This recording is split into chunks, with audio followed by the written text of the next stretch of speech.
Écoutez, monsieur Taï, je ne sais pas s'il existe des cellules ici à Yaoundé que je ne puisse pas connaître.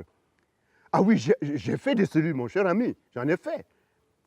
Et je peux vous dire que ce n'est pas gay. Sous le préfet Betty Assomo, j'ai fait la cellule 2 fois. Sous le préfet Jean-Claude Silla, j'ai fait la cellule 2 fois. La dernière fois que j'ai fait la cellule, pour avoir manifesté avec les paysans à la grippe aviaire en 2016. Mais c'était encore avec le préfet Silla. Vous voyez un peu. Donc, lui, il a complètement refusé toute manifestation. Hiya, tamanjong may nang kumanguna. Hiya, batume. Hiya, les choses qui arrivent aux autres, comment déjà m'arriver? Bon, moi, c'est Bernard Djonga. Bon, je suis ingénieur agronome de formation. Je suis né en 1955 à Bangwa. Mais le village où j'ai pris le plus de temps, où j'ai vraiment vécu ma jeunesse, c'est Bameka. Donc, nous, à une quinzaine de kilomètres de Bafoussam.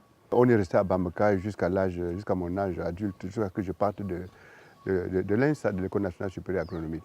J'ai eu le bac avec mention, j'ai passé le concours du CUS, j'ai passé le concours de l'INSA et j'ai passé le concours de l'aéronautique civile d'Alger. Or, il s'est avéré qu'à l'époque, moi, j'adorais déjà la chose agricole. Donc, je n'ai pas trop eu à hésiter de m'inscrire à l'École nationale supérieure agronomique qui était à Colbison à l'époque. Le chemin de succès n'est pas du tout facile. Quand on sortait de l'école, à notre époque, on était directement intégré dans la fonction publique. Donc j'étais fonctionnaire affecté à la recherche scientifique. J'ai fait 2 ans à la recherche.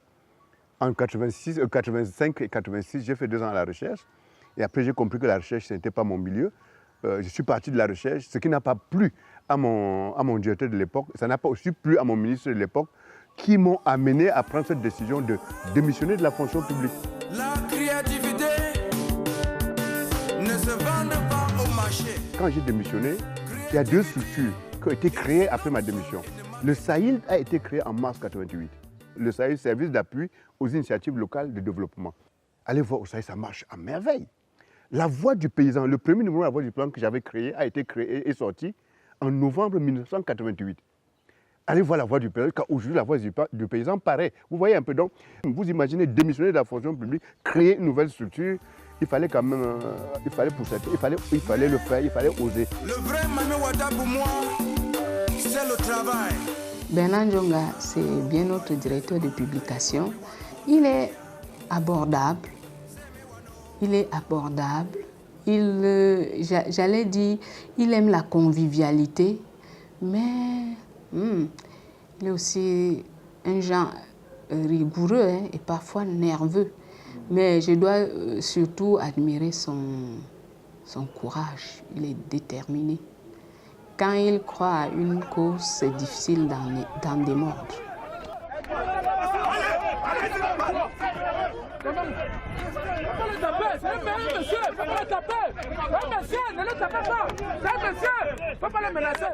Imaginez-vous, c'est en 1999 que nous identifions les poulets congelés sur le marché comme étant un facteur d'anéantissement du petit élevage en milieu rural.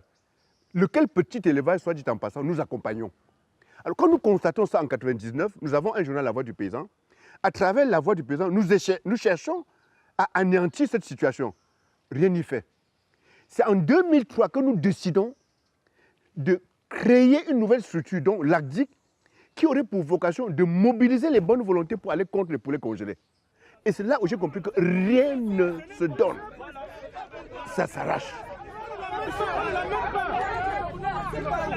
ne filme pas. On filme pas. Je dis qu'on ne filme pas. Je vais casser ça. On ne filme pas. De 2003 en 2006, il fallait se battre contre le pouvoir administratif, puisque le ministre, c'est le ministre Amadou Adjouji qui était à l'élevage. Et pour importer le poulet, il faut avoir ce qu'ils appellent un avis technique.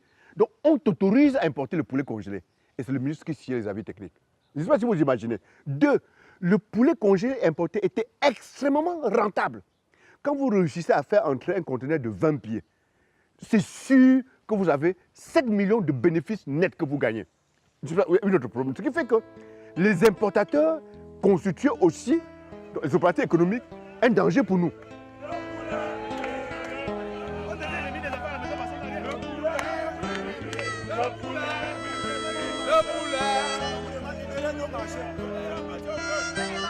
De 2003 à 2006, Et mes partenaires l'avaient autorisé.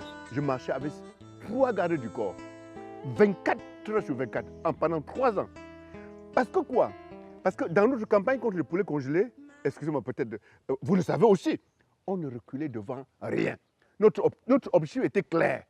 On veut que les poulets congelés n'entrent plus au Cameroun. Ce poulet congelé détruisait la filière avicole locale. On ne comptait pas le nombre de poulaillers qui avaient abandonné.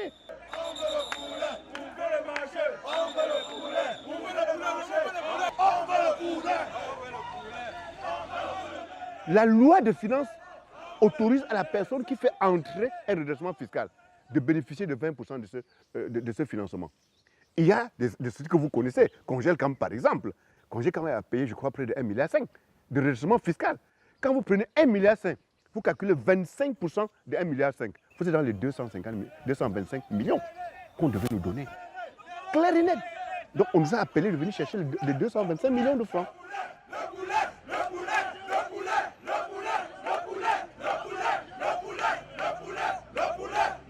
On a refusé 225 millions de francs.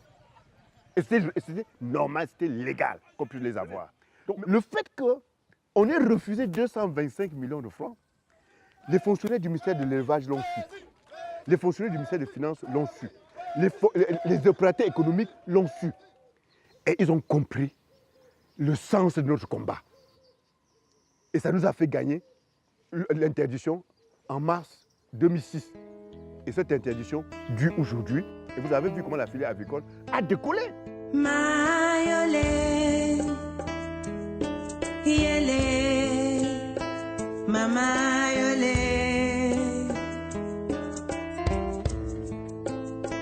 Je ne sais pas si vous imaginez, on a la grippe aviaire. On constate que du fait que cette grippe aviaire est mal gérée par le ministère de l'élevage, on a des milliers de producteurs qui perdent leurs activités, qui perdent économiquement parlant et qui abandonnent leurs activités. C'est ça la réalité. Comment voulez-vous qu'on s'exprime, qu'on le dise? L'unique manière de le dire, c'était de servir les œufs au ministre. Et qu'est-ce que nous avons donc fait? Nous avons mobilisé, c'était 14 000 œufs à couver. Vous ne savez pas ce que c'est. 14 000 œufs à couver que nous avons transportés avec 5 véhicules. On s'est levé un jour à 4 heures et toute l'opération s'est passée de nuit. Toute l'opération, le transport de là où c'était jusqu'à, excusez-moi de taire le lieu, jusqu'à Yaoundé, ça s'est passé de nuit. Et à 7 heures, on était devant le ministère. On a cassé 14 500 œufs devant le ministère.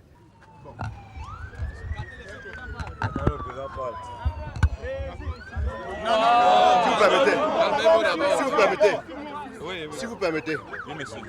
Alors, le préfet me dit, les problèmes que vous avez, il les comprend, ne serait-ce que parce qu'il est consommateur. Mais ces problèmes ne sont pas à son niveau de résolution. Son travail à lui, c'est de faire respecter l'ordre public. Vous imaginez 30 ans dans le combat citoyen, ingénieur agronome, en accompagnant les producteurs. Il y a les problèmes d'alimentation, il y a les problèmes de vie chère. Nous proposons des solutions pour résorber ces problèmes aux politiques qui ont les moyens de pouvoir les solutionner. Pour ne pas compter le nombre de fois où on m'a fait poireauter dans l'antichambre du ministère de l'Agriculture. Je ne sais pas si vous réalisez. Pour lui donner des propositions, pour qu'il assume ses responsabilités. Mais quand on accuse une fin de non-recevoir, qu'est-ce que vous faites? Vous finissez par vous-même par dire, mais le politique que je veux rencontrer, il n'est pas plus camerounais que moi. Il n'a pas passé un concours pour être là où il est. Je ne sais pas si vous comprenez. On finit toujours par se dire ça. Et je me le dis. Et j'ai commencé à dire que si c'est ça, j'entre en politique. Et je chercherai à avoir ce pouvoir politique, les moyens qui vont avec, pour implémenter les solutions que nous donnions aux politiques hier et qui ne prenaient pas.